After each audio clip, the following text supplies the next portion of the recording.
લોકમત ન્યૂઝમાં આપનું સ્વાગત છે। વડોદરા મહાનગરપાલિકા તંત્રના પ્રતાપે પ્રજાને અનેક મુશ્કેલીનો સામનો કરવો પડતો હોય છે।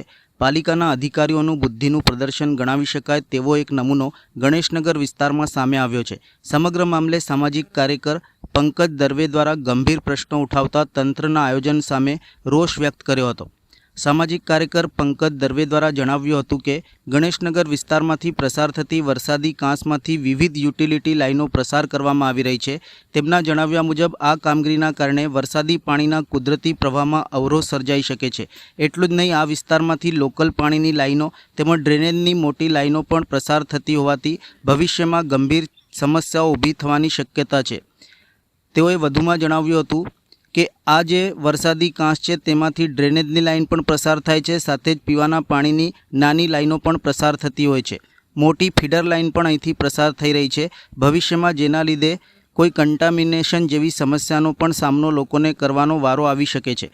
તેઓએ જણાવ્યું હતું કે આવનાર ચોમાસામાં વરસાદી કાંસ ચોકઅપ થવાની અને પાણી ભરાવાની સ્થિતિ સર્જાવાની પૂરી શક્યતા છે। જો પાણી અથવા ડ્રેનેજ લાઇનમાં કોઈપણ પ્રકારનું લીકેજ સર્જાય તો સીધું જ પાણીનું કન્ટામિનેશન થવાનો ખતરો ઊભો થઈ શકે છે।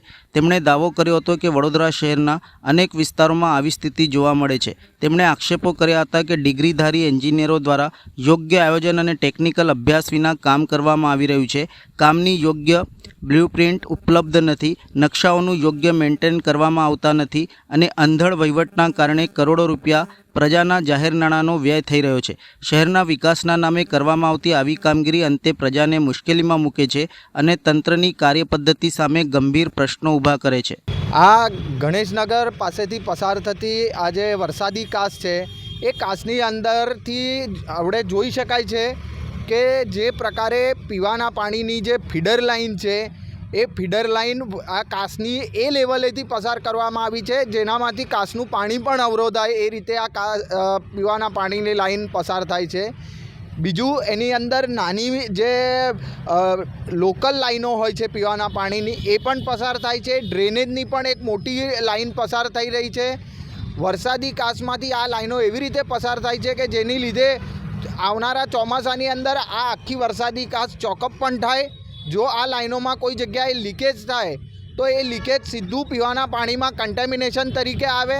આવી અનેક સ્થળે વડોદરા મહાનગરપાલિકાના જે ન ભણેલા વિદ્વાન એન્જિનિયરો છે, જે કોઈ દિવસ કોલેજમાં ગયા છે કે નહીં શું ખબર, પણ એમની પાસે કોઈ કામની બ્લુપ્રિન્ટ હોતી નથી અને બ્લુપ્રિન્ટ ન હોવાને કારણે એમણે કોઈ નકશા મેન્ટેન નથી કરતા અને આ પ્રકારનો અનગઢ વહીવટ કરોડો રૂપિયાનું આંધણ કર્યા બાદ પણ આ પ્રકારનું બુદ્ધિનું પ્રદર્શન કરીને વડોદરા શહેરની જનતાના નાણાં વેડફી રહ્યા છે એ સ્પષ્ટપણે દેખાઈ રહ્યું છે।